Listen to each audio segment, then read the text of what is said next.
And okay, let's see. Okay, so here's where we left off, was at the end of was verse 26 of chapter 31. And it's there where we conclude with Jeremiah's comment that at this I awoke, so that all the wonderful things he had been prophesying about in chapter 31. Um, uh, Verse 24, for example, people will live together in Judah, all its towns and farmers with their flocks. I will bring them back, verse 23, from their captivity.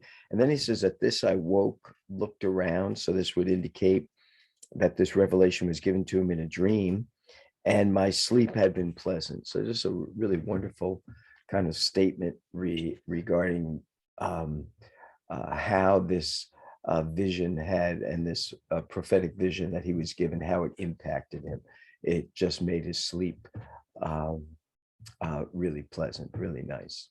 So in verse 27, the days are coming, declares the Lord, when I will plant the house of Israel and the house of Judah with the offspring of men and animals. So he starts out by saying Hine, which is our Hebrew word for behold. My translation just says the days are coming. Um, this little word, behold, is an important word. I don't know if I'd say it's critical, but it's certainly important to give us a real sense of what Jeremiah is prophesying. He's saying, take note of this. This stands out. This is significant. So Hine, and he says, Yamim Ba'im, the days, the coming days, Ba'im, bo, to come, the coming days. Behold, the coming days, declares the Lord. Could translate it, the days are coming, but it could be more attributive in nature. The coming days, the days are coming. This is a phrase that keeps coming up in Jeremiah, certainly in this section, verse 27, verse 31, verse 38. If you look at verse 31, he'll say, the time is coming. We'll look at that in a minute. In verse 38, later in the chapter, he will say, the days are coming, declares the Lord. And then again in chapter 33, verse 14, he will write, the days are coming. This whole section is filled with this expression, and it denotes the time of the Messianic age, or in preparation for the Messianic age. But the context will help us, and certainly verse 27 is concerned with the Messianic age. Keep in mind, in Jewish thought, there's only two ages, this age and the age to come. So history as we know it, beginning in Genesis chapter 1 and continuing on until the Messianic age um, uh, begins, is called this age in rabbinic thought. And once the Messianic age begins, the Messianic age is the age to come. Similar expression is the world to come. So these are all references to the Messianic kingdom. And so this is a phrase, behold, the days are coming, the time is coming, that looks forward to the Messianic age. Sometimes it can include the period of trial and tribulation that will precede the coming of the Messianic kingdom that the rabbis talk about, the time of Jacob's trouble. And sometimes it is of the Messianic age particularly, but it's that end time frame that transitions out from this world and into the world to come, or transitions out from this age into the age to come. Here, it certainly is making reference to the Messianic age. And the purpose of this statement, the days are coming when I will plant the house of Israel, is sort of a response to what the people might otherwise say in verse 29. In those days, people will no longer say what they've been saying. And what have they been saying? They've been saying this proverb: the fathers have eaten sour grapes, and the children's teeth are set on edge. In other words, this proverb is a proverb indicating that the children or the later generations are blaming the previous generations, the fathers, for all their troubles. So the previous generations have sinned by committing idolatry, for example, and um, and this generation that exists subsequent to that period of idolatry, um, has caused us to experience the judgment that is to come. So the idea is the fathers eat the sour grapes, but who has to experience the our teeth being set on edge or having a bad flavor in our mouth? Well, we experience the judgment because of what our forefathers have done. This phrase is sort of a counter to that proverb. In their day, they're saying, hey, our fathers did all this and we're suffering because of this poor decisions they made. Well, that kind of proverbial statement will not be um, will not be stated during the Messianic kingdom, because the fathers will not be eating sour grapes. The fathers will not be um, disobeying God. The fathers won't be uh, rebelling against the Lord so as to cause judgment to fall. So Jeremiah makes reference then to the uniting of the two kingdoms. As he says, the days are coming, declares the Lord, when I will plant the house of Israel and the house of Judah with the offspring of men and of animals. So here again is the restatement of the reunification of the two nations, the northern kingdom of Israel and the southern kingdom of Judah. I shouldn't say two nations, two kingdoms, northern kingdom of Israel, southern kingdom of Judah. They will be united in the Messianic kingdom, which they have not experienced until the present. Israel is still separated. There's no king. Israel is scattered to the four corners of the earth. But in the Messianic kingdom, the Lord will regather, reunite all peoples, unify them as one nation, and they will be united as one kingdom.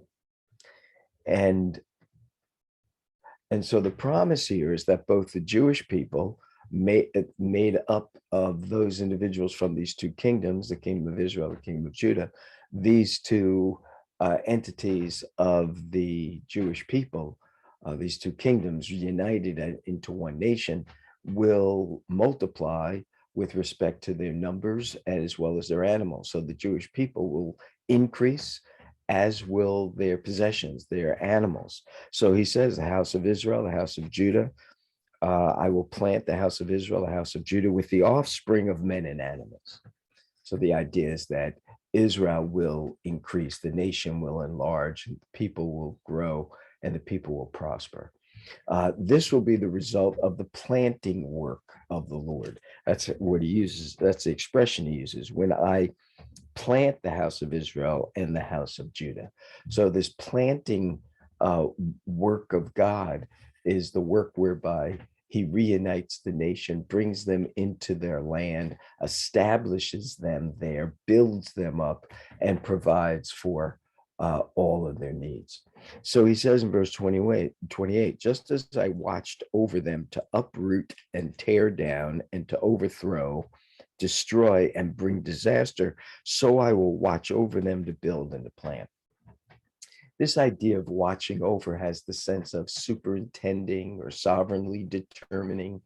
It reminds me of Psalm 121, that the Lord neither slumbers nor sleeps, and he that keeps Israel, he that keeps watch over Israel, will neither slumber nor sleep. Keep watch over Israel means to keep watch over Israel. I want to make sure that you guys can hear me. If you can't, just send me a chat or a statement that you can't. Something on my computer just went up saying that my microphone may be off. But just as God watch, Psalm 121 says, he who watches over Israel will neither slumber nor sleep. So here, just as God watched over Israel, both in times of judgment, as well as in times of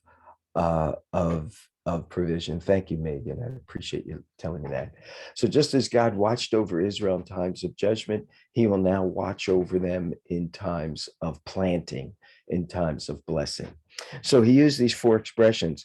He said, first of all, my translation says, just as I watched over them to uproot and tear down. So this word uproot, my translation uproot, um, is this word natash, which means to pull up or to expel.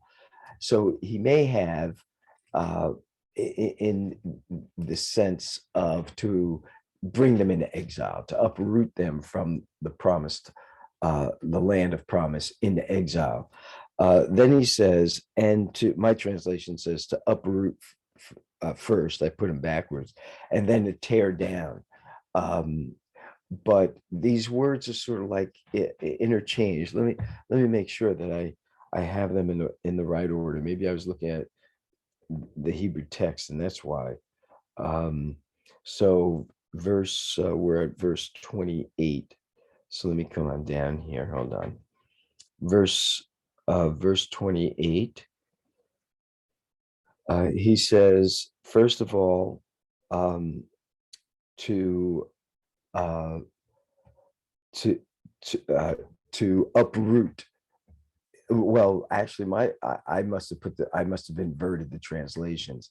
The first one is to uproot, which is the Hebrew word natash, which means to pull up, to expel, and may make reference to the exile. And then the second word, um, uh, translated, my translation has the second word has tear down, but the Hebrew word here is, from is natats, which means to pull down, to break down, to cast down. So on the one hand, he pulls up, and on the other hand, he breaks down. Um, so one may be speaking of expulsion from the land, while the other may be speaking of the onslaught that they experience from the might of their enemies. And then he says not only to uproot and tear down, but to overthrow. Now, why do I have destroy here? One translation has destroy, but this is the word haras, which means to throw down, to destroy utterly, to bring to ruin. So this Hebrew word natash, to tear down, has the idea of, and maybe uprooting might be better here, but means to expel from the land, while the tearing down might have to do with the throwing down of the walls around the city of Jerusalem, or it may have to do with the oppression that the Jewish people would experience. And then he says and also to throw down, harass. This may look to and to bring the ruin, may look forward to the time in which the walls around Jerusalem were destroyed and the temple itself destroyed, to bring disaster, avad. My translation says to overthrow, destroy, bring disaster. This word avad means to perish, to vanish, to cause to go astray, maybe to think of scattering. So he will watch over. So he says here, just as I watched over Israel to uproot, tear down, overthrow, destroy, bring disaster, so he will watch over, the sense of to see what happens, but more than just to see what happens, but he will watch over in determining what will take place. And what he will watch over them for is to see that this happens. That is to see that Israel is built up. The word bana means to rebuild or to establish, to build. So that which was torn down, uprooted, destroyed, and brought to the brink of disaster will be something God will also watch over, to see that the people and the city and the land are rebuilt and reestablished. And then he says here, not only to build, but also to plant. And this word nata means to fasten or to fix or to establish. So all these words are meant to convey God's watchfulness, God's sovereignty, God's control over what Israel experiences in judgment, so that they would never be made a full end of. We'll see this later in chapter 31. But also that it would bring about the desired result, repentance and restoration, and that ultimately in the Messianic age, it will come to the fullest of fruition, and thus the people as a nation, as a land, will be rebuilt and reestablished as God's in God's kingdom.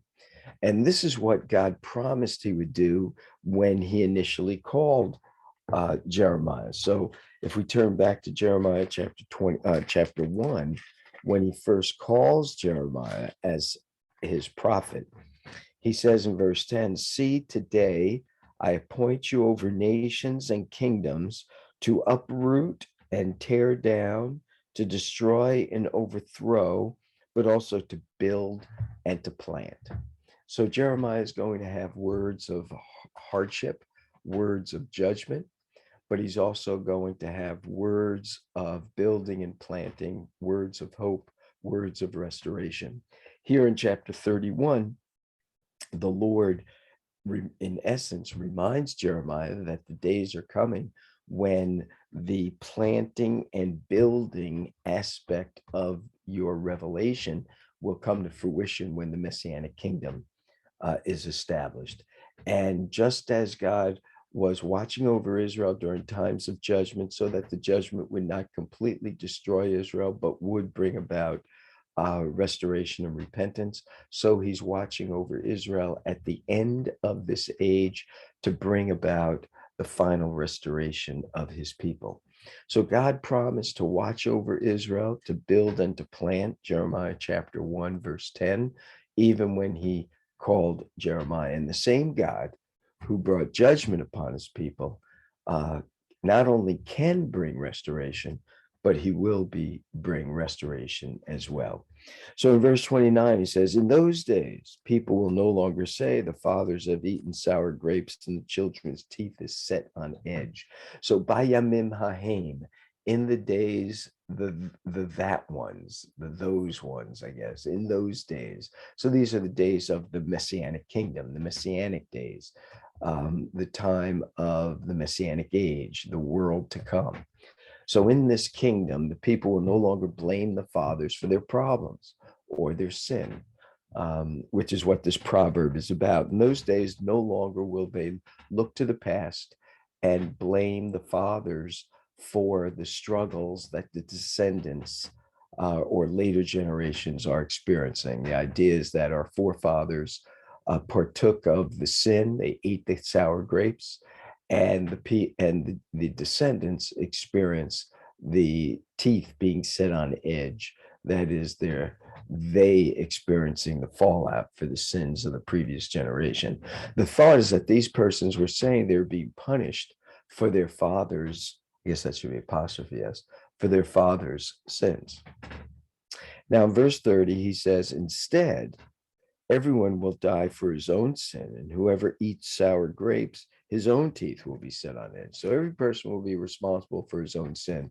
By the way, Moses had already said this in Deuteronomy chapter 24. Let me just turn there. I want to just read that verse. Chapter 24, verse 16. Moses writes, "Fathers shall not be put to death for their children, nor children put to death for their fathers. Each is to die for his own sin." And Ezekiel chapter 18 speaks to this matter in even greater depth. So here Jeremiah speaks to it as well. The time will come, instead, everyone will die for his own sins. Whoever eats sour grapes, his own teeth will be set on edge. So the sins of the former generation will not shape the future of those who return to the land of Israel. So right now, for example, we could look at the Jewish people have been scattered to the four corners of the earth, and we as Jews that are outside the land have indeed experienced the sour grapes, or I should say, our teeth being set on edge by virtue of the sour grapes being partaken of by previous generation that rejected Messiah and consequently led to a worldwide dispersion. But the day is coming in the Messianic kingdom when no longer will that occur, and that because in the kingdom, as we're going to see, Israel, the Jewish people, will be faithful unto God.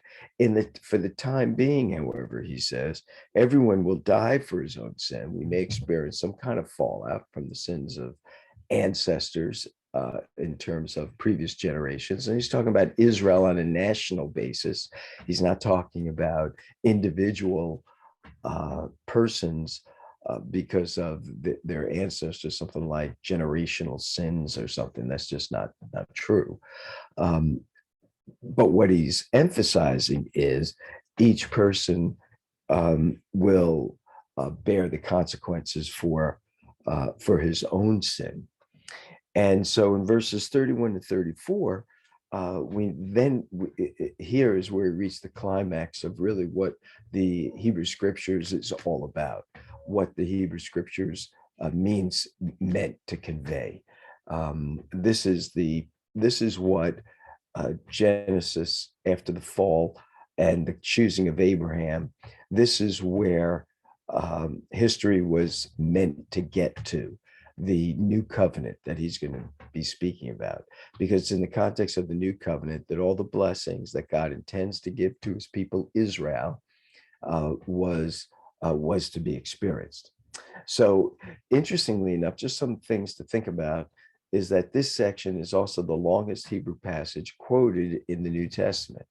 So here are all the different places where the new covenant is made reference to. The book of Hebrews has three times the writer makes reference to it. Luke, that's in the upper room. Paul in 1 Corinthians and in 2 Corinthians. So this is the longest passage in this section of Jeremiah that's quoted. So now to understand the new covenant, we have to put it within the context of Israel's covenants. So God had made 5 covenants with Israel. So what's a covenant? Covenant is an agreement between two distinct parties, two distinct persons, promising benefits either to one another or in one direction, someone promising another certain blessings or certain benefits. When it is one-sided, we consider that an unconditional covenant, because in an unconditional covenant, one party in the covenant has made promises to provide, and the other party in the covenant is simply receiving them. And so in Israel's 5 covenants, 4 of them are unconditional, 1 of them is conditional. So the Mosaic covenant, which is revealed to us, Exodus chapter 19, that's the beginning of the giving of the 10 commandments, the giving of the law, the giving of the Mosaic law, the giving of the Mosaic covenant, and through, for the most part, the book of Deuteronomy. So this is what is contained within the Mosaic law. Now, the Mosaic law was a covenant made with the nation of Israel. It's not made with individuals, it's a national covenant made with Israel, in which Israel is promised blessings if they are obedient to the commandments. So on the one hand, God promises to give blessings, and on the other hand, the people promise to be responsive to God's law so as to obey it. And when they fail to obey it, they'll offer the necessary sacrifices in order to provide temporary atonement for their sin. So this is a conditional covenant. Now, the other 4 covenants are unconditional. So the first of those 4 is the Abrahamic covenant. It is initially stated in Genesis chapter 12, but it's reiterated and expanded upon in chapter 15, in chapter 17, chapter 22. It's enlarged and expanded and general statements made earlier are then given greater clarity and greater detail. But in essence, in Genesis chapter 15, I didn't mark this here, but in Genesis chapter, I think it's chapter 15 or chapter 17 now, all of a sudden it just popped out of my mind. But let's see, let me just turn to it. In Genesis chapter 15, when the covenant is ratified, you find Abraham takes two parts, takes an animal, cuts it into two parts. And in the ancient world, each party, each member of the covenant would walk through the parts of the offering. And in doing so, it solidified the covenant, it stated the covenant, and it made the covenant a binding agreement between the two parties. But in this case, when you read Genesis 15, you'll find Abraham is put to a deep sleep. And in that deep sleep, it, only God, by means of the Shekinah glory, passes through the parts of the animal that's sacrificed or cut up.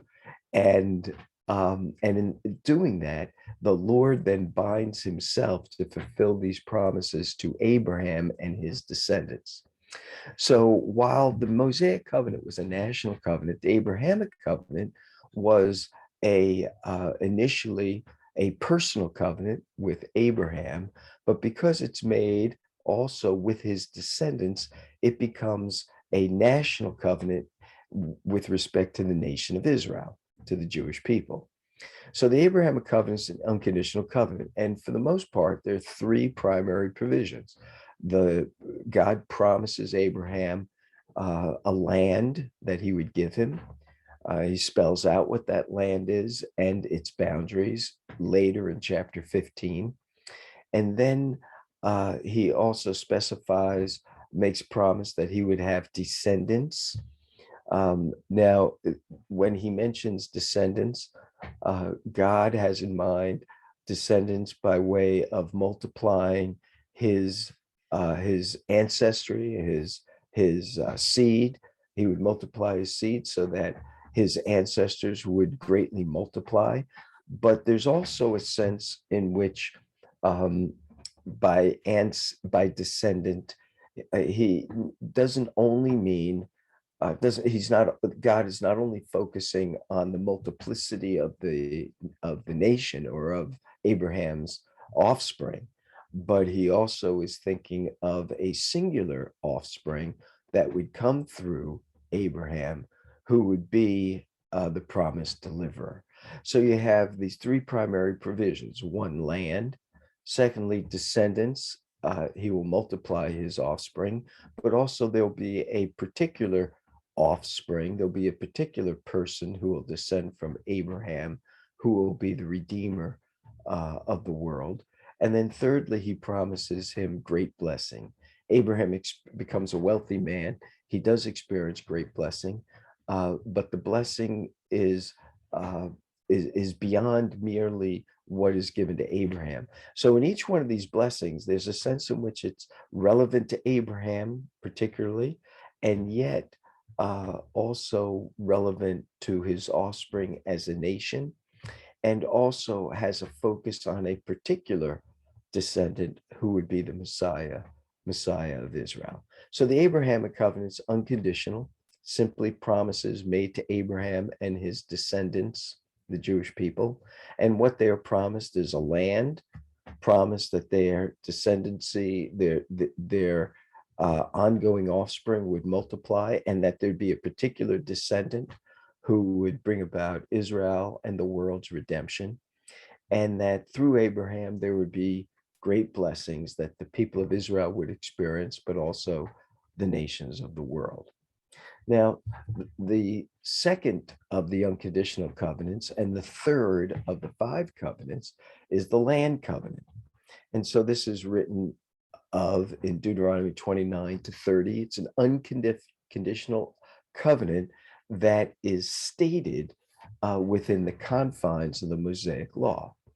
So it's distinct from the law, but yet it's stated within the confines of it.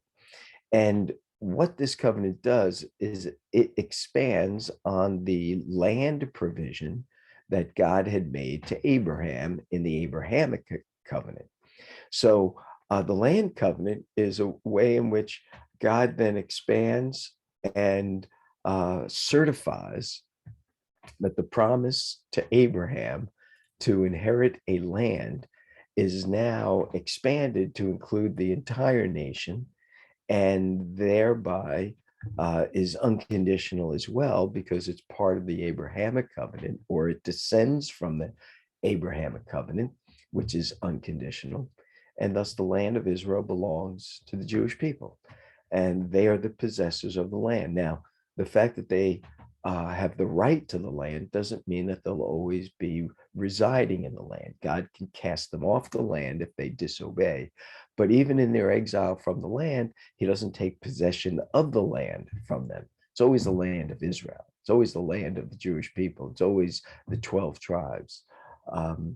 But they may not be experiencing the blessings of the land, or even be located in the land because of exile from the land due to sin.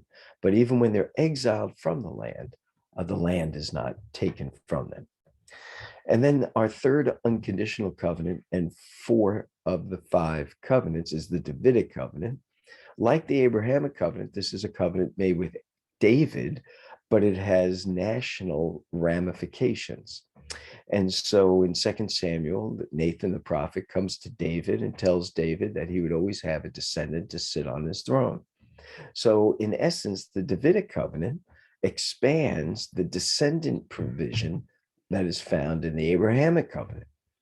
And because it is based on this provision of the Abrahamic covenant, it too is unconditional.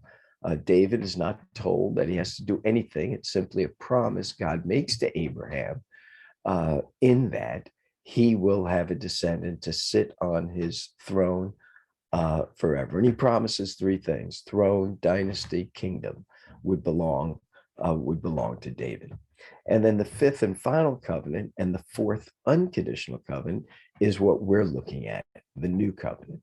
And it expands the blessing aspect of the Abrahamic covenant, which brings into fruition all of the blessings that God had promised in a covenant context with the Jewish people as a whole, and with Abraham and David particularly. And that is why the writer to the Hebrews makes the point that resurrection is essential, because Abraham never received the fullness of the promises made to him, and neither did David. So David and Abraham have to be resurrected in order to experience the fullness of the promises that were made to them. And of course, all the righteous among Israel have to be resurrected in order to experience all the promises God has made through these unconditional covenants that he has made through persons, Abraham and David, that have national implications for the nation. And that being the case, the nation of Israel, the righteous of the nation of Israel, need to be resurrected as well. So in verse 31 now, the time is coming, declares the Lord, when I will make a new covenant with the house of Israel. So again, my translation doesn't say behold, just simply the time is coming. But the Hebrew says hine, just like it did back in verse 21. Behold, Yamim Ba'im, the coming days, declare the Lord. Behold, the coming days, declares the Lord. Or behold, the days are coming, declares the Lord. And what does he say? He says, the karate, this word karat, we translate it, I will make, and I will make. Karate should be here, there, but and I will make a covenant. But literally, this word karat means I will cut. And the reason why we have I will cut is because in the ancient world, as we saw in Genesis 15, the animal was slaughtered, and the animal parts were cut up and laid side by side.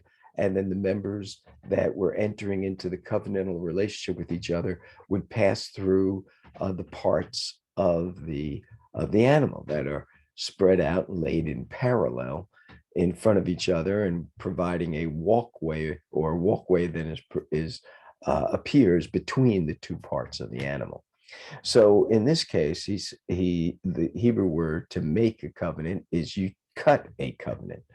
And so I will cut bait et, that's direct objects. We're told who he's going to cut this with. I will cut with the house of Israel and with the house of Judah, Brit Chadashah, a new covenant.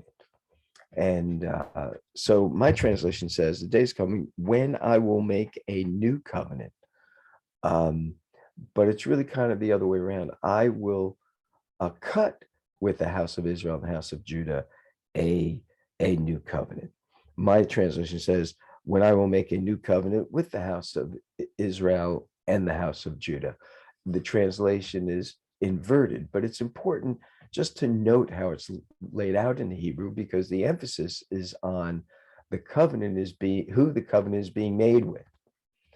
Who the covenant is being made by, I will, God is making the covenant. And who is he making the covenant with? He's making the covenant with the house of Israel and the house of Judah. And then we're told what kind of a covenant he's making with them. And it is a Brit Chadashah. It is a new covenant. Brit, covenant, Chadashah, a new one, a new covenant. So now this is the only place in the Hebrew scriptures where this covenant is called a new covenant, just here in Jeremiah chapter 31. And though it is here referred to as a new covenant, it is referred to by other names in Jeremiah and other portions of scripture. So the new covenant is what is made reference to by the phrase everlasting covenant, which is found in Jeremiah 23, 50, and the rest of these passages, Ezekiel. Not only is it called an everlasting covenant in these other places, but it's also made reference to as creating a new heart and a new spirit. And so this new covenant is a covenant that enables or brings into reality a new heart and new spirit, as Ezekiel uses it that way. It is referred to as the covenant of peace. The new covenant is what is made reference to. We haven't talked about what the provisions of the new covenant are, but we know who it's made with. It's made with Israel. It's made with the house of Israel, the house of Judah. And it is also referred to as a covenant or my covenant. So here it's the only reference to it as a new covenant, but here are other passages referring to the same covenant with different names. Everlasting covenant, covenant that produces a new heart, new spirit, covenant of peace, my covenant. So there's a total of 16 or 17 passages that speak of the new covenant. Now, note this I mentioned, and that is that the covenants are made with Abraham and his descendants. The new covenant is made with the house of Israel, the house of Judah. And here's an interesting point. No covenants are ever made with the church, the ecclesia. You don't read of any new covenants made with the church. The book of Hebrews is writing to the Jewish believers, and he's making reference to the new covenant, but no covenants are made with the church per se. These are the only covenants we have, these 5. They're made with the Jewish people. They're made with Israel. Now, that's not to say that Gentiles cannot benefit from these covenants that are made with Israel. My only point is that the covenants are not made with the Gentile believers. Even though they're believers, the covenant's not made with them. Gentile believers benefit from the covenants made with Israel because these covenants made with Israel have implications for the Gentile nations. But the covenants themselves are not made with Israel. Are not made with the church. And this is an important point for us to keep in mind. And I believe that if churches understood this more fully, there would be a greater concern to get the gospel to them. There would also be a greater appreciation for the Jewish people. It would avoid replacement theology, reform theology as such, that suggests that the church is the new Israel, and that the blessings that were prescribed to the house of Israel, the house of Judah, uh, are not to be taken away from the Jewish people. And so it's important for us to realize that no covenants are ever made with the church. Now, in Romans chapter 11, Paul makes the point that Gentile believers are grafted in to this place of blessing. But that's something different in Romans 11. That's something different than the Gentile believers are then given the covenant. The whole grafting in of the unnatural branches into the tree of blessing is exactly to the point. The covenant was not made with them, but the ramifications of the covenant, one of the purposes of the covenant made with Israel, is that the Gentiles would benefit from the blessings made to Israel. Some of those blessings made to Israel are physical, like the blessing of land, the blessing of descendants, the blessing of the descendant who would bring redemption. Even Messiah says salvation is of the Jews. And of course, Jesus was a Jew. So those are things limited to Israel, just as God promised. The land is for Israel, it's not for the church. Messiah's coming was to bring salvation to Israel. And as a corollary, to that promise, Gentiles could then be grafted into the place of blessing so as to receive the gift of salvation. But the covenant for salvation was made with Israel. And thus that's what we're seeing with the new covenant. Gentiles benefit from the spiritual blessings of the new covenant, which covenant was made with the house of Israel, the house of Judah, and is experienced by the faithful remnant. And as a consequence of this covenant, which was made with Israel, Gentiles who exhibited faith, like Abraham, would experience the spiritual blessings that were covenanted to Israel, are promised to be extended to Gentile believers when they, like Abraham and like others, place their faith in the promised Messiah. So the covenant is made with Israel, but Gentiles are enabled to benefit from those covenant blessings, even though the covenant has not been made with them. And so, and this is why Paul says, at one time they were without hope, without promises, without covenants, because the covenants weren't made there with them. But now you who are far off, he says, of the Gentile believers, you are now united in the blessings of God with the Jewish people on the basis of the covenant that God made with Israel. That's his point, essentially, in Ephesians. That's his point in Romans 11. Now, this phrase, new covenant, Brit Chadashah, Brit is covenant, Chadashah, new covenant. The fact that it's called the new covenant doesn't mean that it is disconnected from the Abrahamic covenant. New doesn't mean disconnected from. It has other meanings. So the Hebrew word new conveys the idea both of being brand new and also of renewal.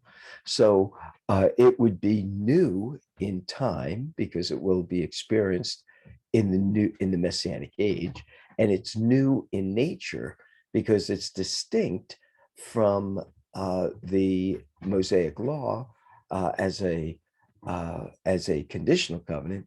And while based on the Abrahamic and related to the land and Davidic covenant, it is unique in its nature from these other covenants, as we'll see in a minute.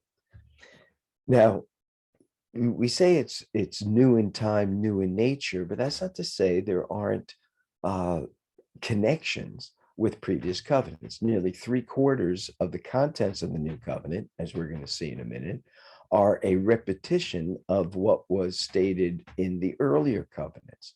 So it's built on what was given, but the means to experiencing the benefits are different. Now, before we look at that, interestingly enough, the Septuagint, the Greek translation, uses the phrase diathekane, which is covenant, Canaan, a covenant, a new one, a new covenant. But the word uh, the word Canaan means new in nature, but it also has a sense of being better than what preceded. In other words, it has the sense of being superior in value, which is the phrase that's found in the New Covenant scriptures as well in the book of Hebrews, as he quotes the Septuagint. So it's a new covenant in that it's new in time. It will be experienced at a new moment in history, namely the Messianic age, and it will be superior in value. When we see the contents of the new covenant, the provisions, we get an immediate glimpse into its superior nature. So the new covenant in verse 32 then is contrasted with the Mosaic covenant or the Mosaic law. So in verse 31, just to look back, he's told us that number one, that during the Messianic age, the time that is coming, in the Messianic age, the Lord will enter into a new covenant with the house of Israel, the house of Judah.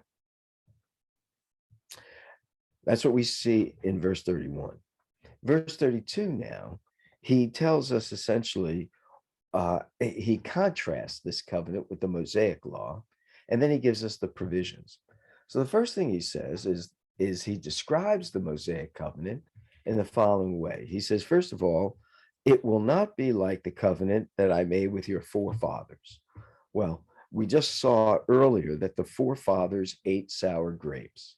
So it's not going to be a covenant like he made with Israel's forefathers when they came out of Egypt, because that covenant, which they had when they came out of Egypt, led them to eating sour grapes, for which we complained that our teeth are being set on edge. We're experiencing the ramifications of their disobedience to the law. But first of all, it's made with Israel's forefathers. This is going to be made with a later generation of Israel, which will be characterized as the faithful remnant.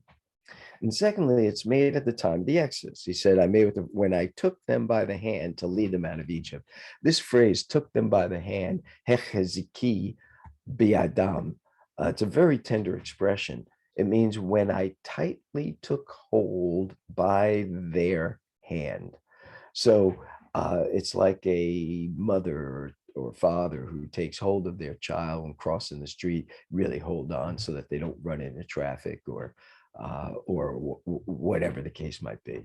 But the idea, he didn't just guide them and lead them, but he took hold securely, maybe tightly has the wrong impression, but he securely took hold of their hand so that they would not get hurt, is what's being said.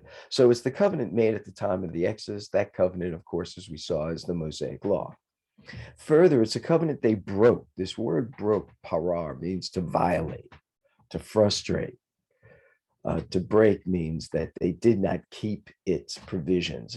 They did not keep their part of the bargain. They did not keep their end of the covenant.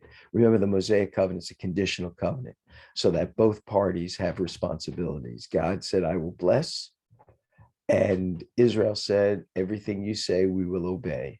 God said, if you fail to obey, I will judge. So, or I will curse.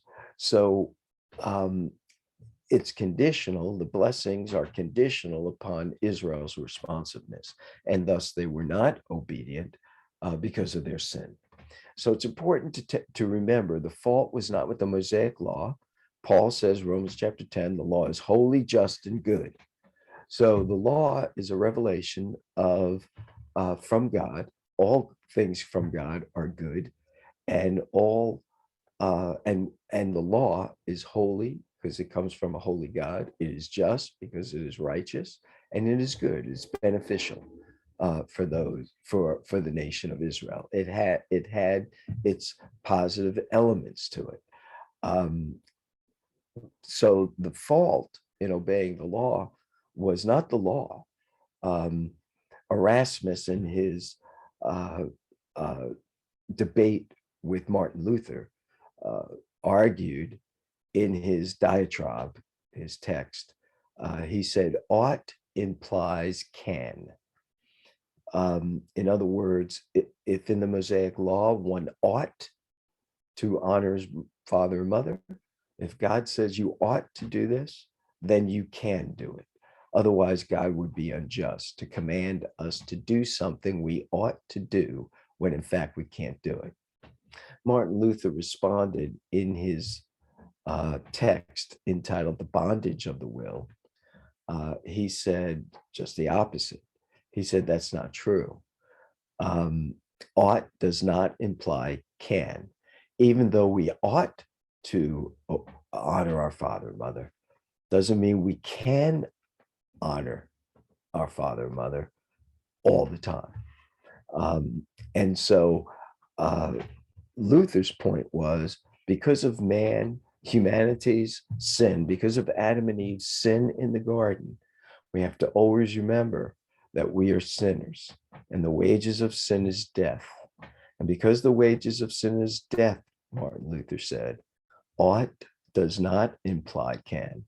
God is not going to lower his standards because we're not able to meet them. And this is Paul's point in Romans, and this is where Martin Luther was getting this from. This is Paul's point in the book of Romans, that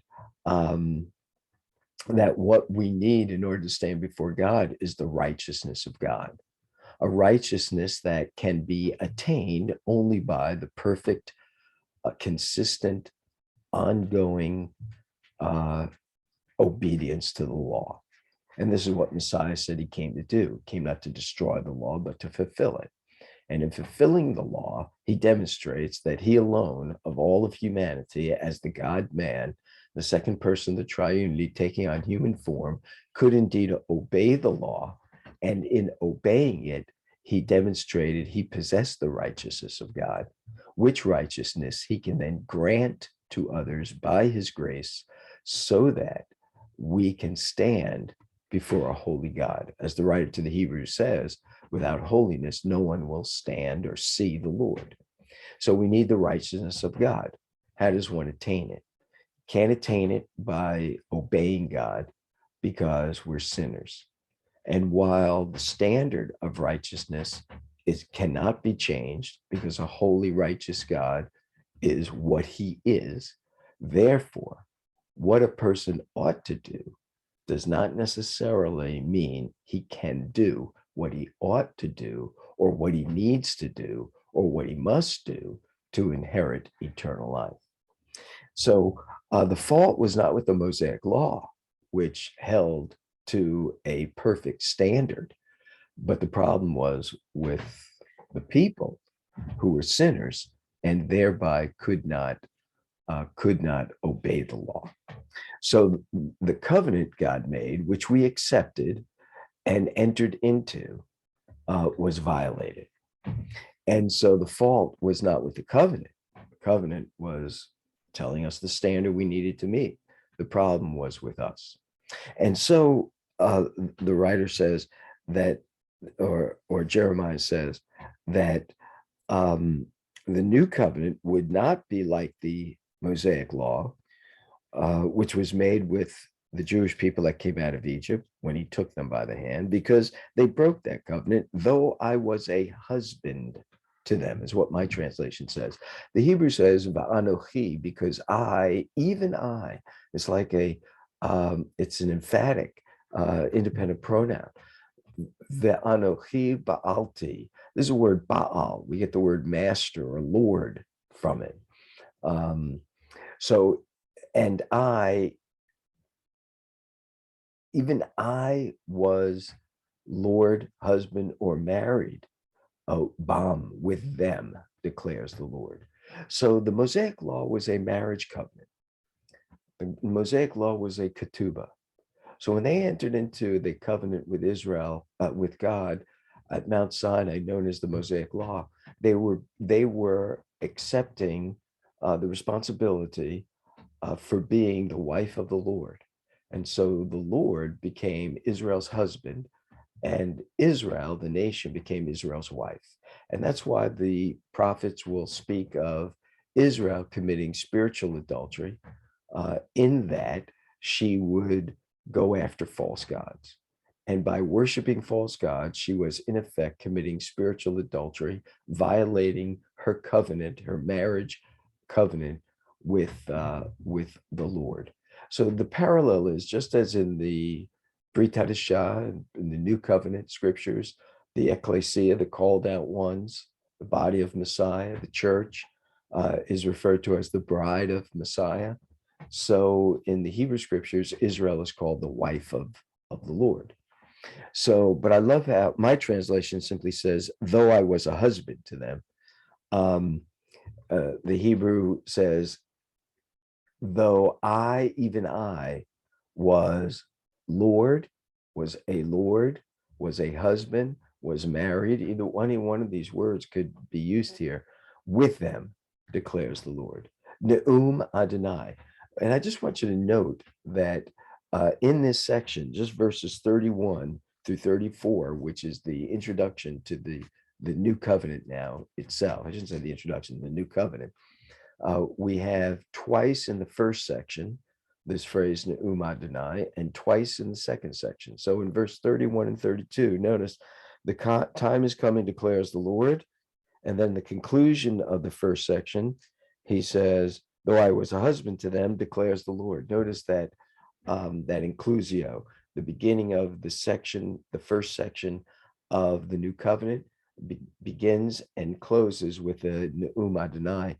And twice in the second section, in verse 33, he says, this is the covenant I will make at that time, declares the Lord, verse 33. And then again in verse 34, he says, because they will all know me from the least of them to the greatest, declares the Lord. So 4 times this phrase is used, twice in each section, and both sections at the beginning and at the end. Now in verse 33, now he starts telling us these provisions.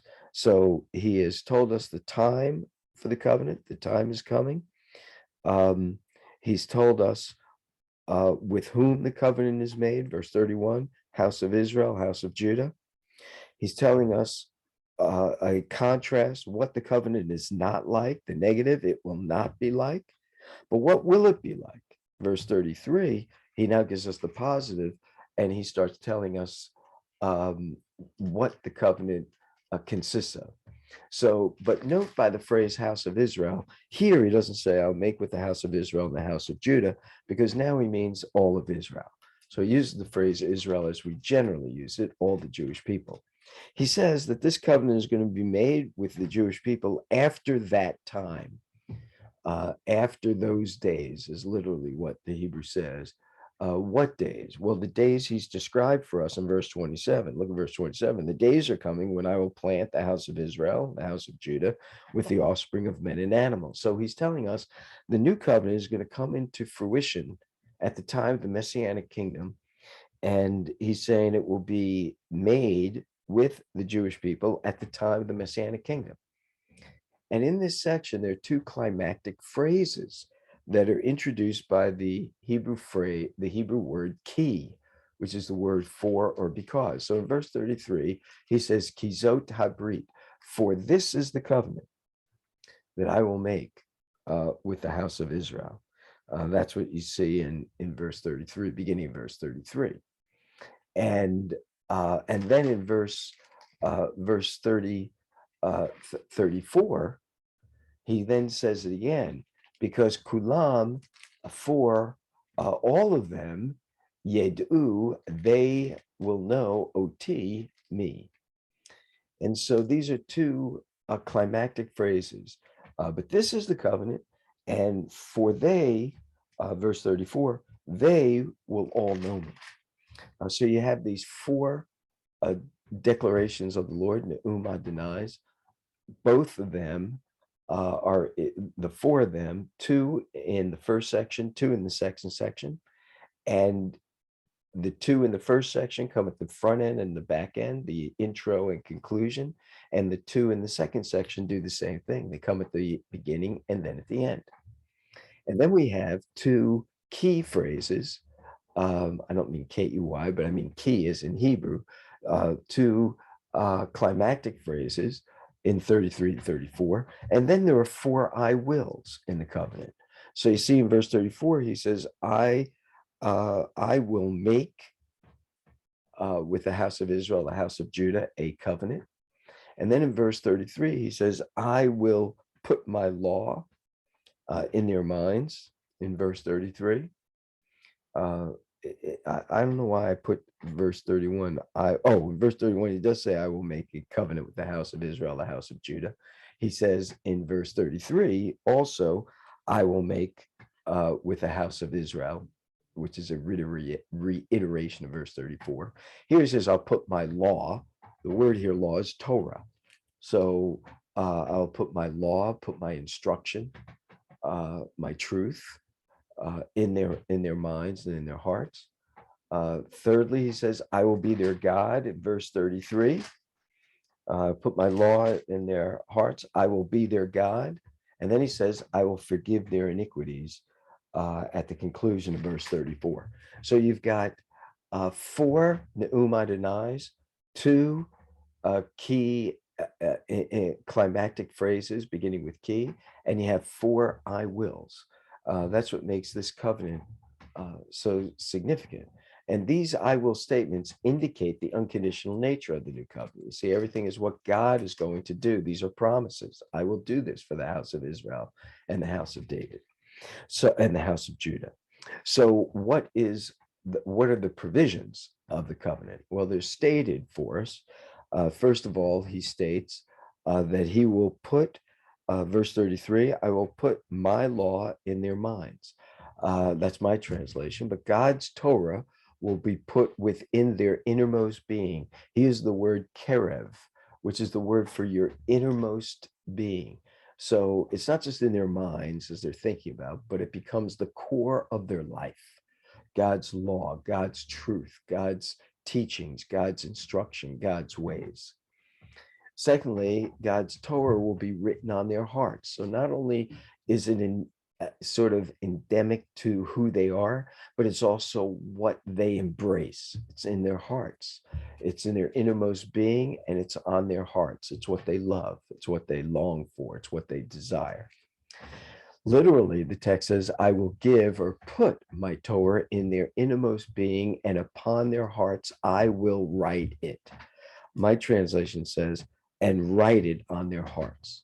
So what this means to say is that God's ways, God's laws, whereas before it was written on tablets of stone, it was external to them, whereas before it was something that the Jewish people were to aspire to, now it is a natural manifestation of who they are, flowing out from their innermost being. That's something that they have to reach up for, reach out to, something external to themselves or distinct from themselves that they might attempt to aspire to. But rather it will be something that comes from their innermost being, that's written on their hearts, that they have a love for and that they embrace. And so it becomes a natural manifestation of who they are. Thirdly, he promises that God will be their God, which is another way of saying they will not fall prey to idolatry. And though God has always been their God, they have not always recognized him to be that God for them. So God's relationship to them does not change, but their apprehension and understanding and embracing of that truth is what changes. And thus Israel will be his people. Israel is always his people, but now they will live like his people and not merely be delineated as their people. So in verse 34, he says, no longer will a man teach his neighbor. So we have these four provisions. And so here he says, the content of the new covenant is not different, but the manner in which the content is learned is. It's no longer external to them, but something internal. It's something that God now has branded within their soul. So it becomes a distinguishing characteristic of who they are. And no longer, therefore, is there a need for continual instruction. Doesn't mean they're not going to be taught in any fat way, shape, or form, but they're not going to need ongoing continual instruction. Whereas the writer to the Hebrews speaks of the Jewish believers to whom he's writing as being sluggish, slow to learn, slow to grasp the truth, slow to live out and obey God's word. Now they won't need continual instruction in the knowledge of God, because the knowledge of God, like the Torah of God, the law of God, will be written on their hearts. So the law of God is synonymous with the knowledge of God. And so the knowledge of God is implanted in, and is branded into their innermost being. And so fifthly, we said God's Torah will put in their innermost being, written on their hearts. God will be their God. Israel will be their people, and all Israel will know the Lord. Well, this is exactly what Paul says in Romans 11, all Israel shall be saved. And when the deliverer comes from Zion. So the Messianic kingdom, all Israel will be saved. Why? Because that's when the new covenant is inaugurated and established for Israel. Now, in the Passover Messiah had, I should say, he inaugurates the covenant at Passover when he says, this is the blood of the new covenant poured out for the remission of sins. And that covenant becomes fully ratified and incorporated into the nation of Israel as a whole when Romans 11:26 comes to reality in the Messianic age. The covenant is theirs, but the reality of that covenant doesn't have its fullest manifestation to the Messianic kingdom. Further, he says, God will forgive their wickedness. Now, this word forgive, salach, to forgive or to pardon, God is the exclusive subject of this verb. In other words, this verb never is used to refer to people. People do not salach one another. Only God salachs salachs others. This is like the word bara, to create. That word is reserved for God. Only God baras. Others may form and fashion and arrange, but only God creates out of nothing. And this word forgive or to pardon, only God forgives all of our sin. Only God ultimately forgives sin. We may forgive a sin that somebody committed against us, but we don't salach in forgiving. We pardon for that individual, but God's forgiveness is all pervasive, and it removes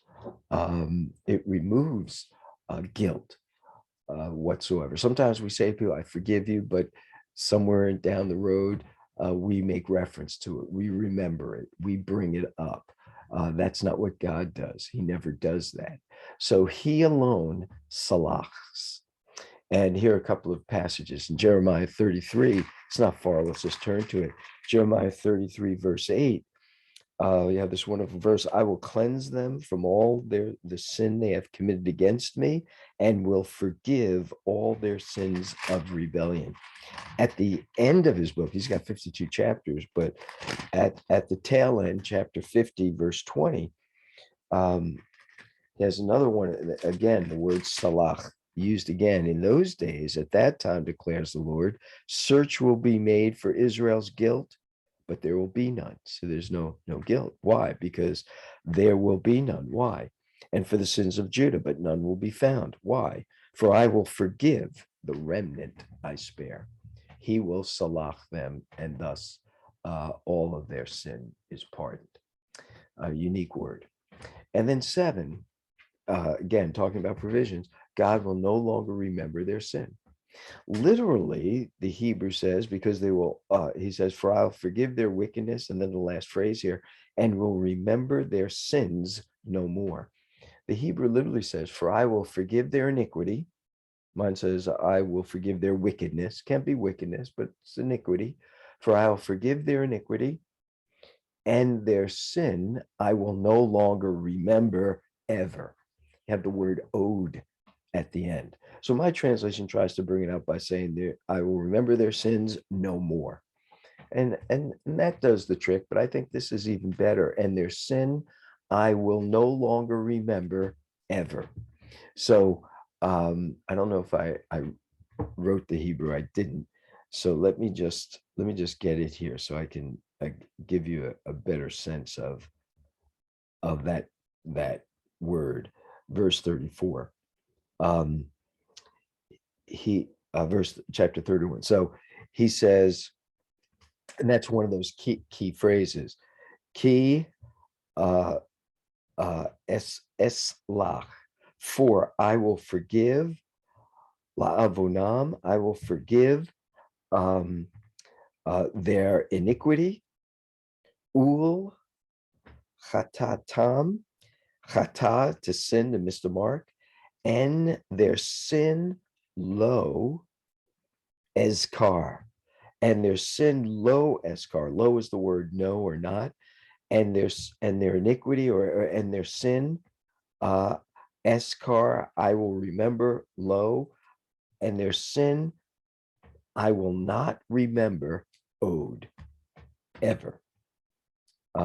So it has the sense of yet, for I'll forgive their iniquity and their sin I will no longer remember yet, or I will no longer remember still, or I will no longer remember